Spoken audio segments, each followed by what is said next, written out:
Good afternoon to you, Joel. More than 20 businesses have already made plans to close before what would have been, unfortunately, one of their busiest days of the year.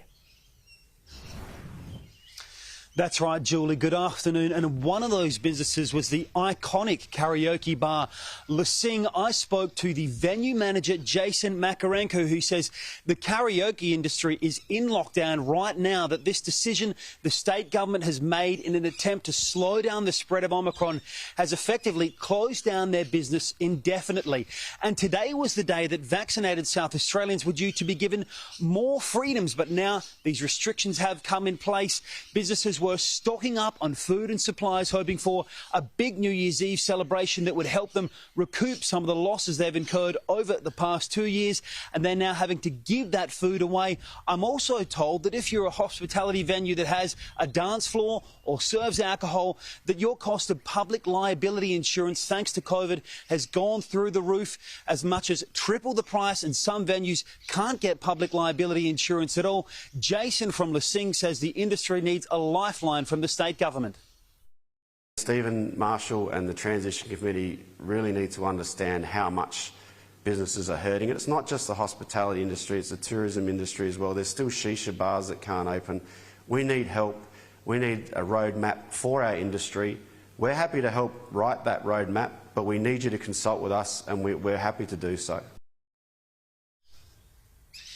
Le Sing has done the maths and calculated that for all of the days that they have faced restrictions over the past 2 years, they've received on average from the state government $41 a day, which, according to that business, is a drop in the ocean compared to their costs. The opposition is pushing for the government to take up their approach of offering businesses up to $500 a day, plus a reduction of some taxes like liquor licensing fees. After all, those are fixed costs, and the business's capacity to serve customers has been cut over the past 2 years. I do think hospitality businesses that were desperately relying on this Christmas and New Year period to be able to trade themselves out of being a difficult 2 years deserve to be compensated. Today was the day that we expected restrictions to be lifting. In actual fact, now what we see is restrictions back in place, the harshest restrictions in the country, and businesses are closing down. They need more than support. They actually need compensation from the government, and that needs to happen as quickly as possible.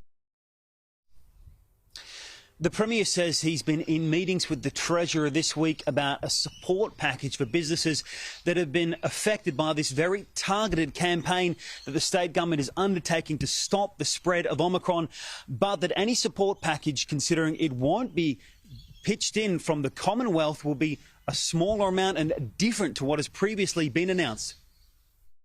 What I can say is that we had to take this action. We see the numbers, people infected with the coronavirus at record levels in South Australia. It's doubling every 3 to 4 days. We've had to take action, just like we have every single time, working with the people of South Australia to keep our state safe. That's what we're going to continue to do into the future.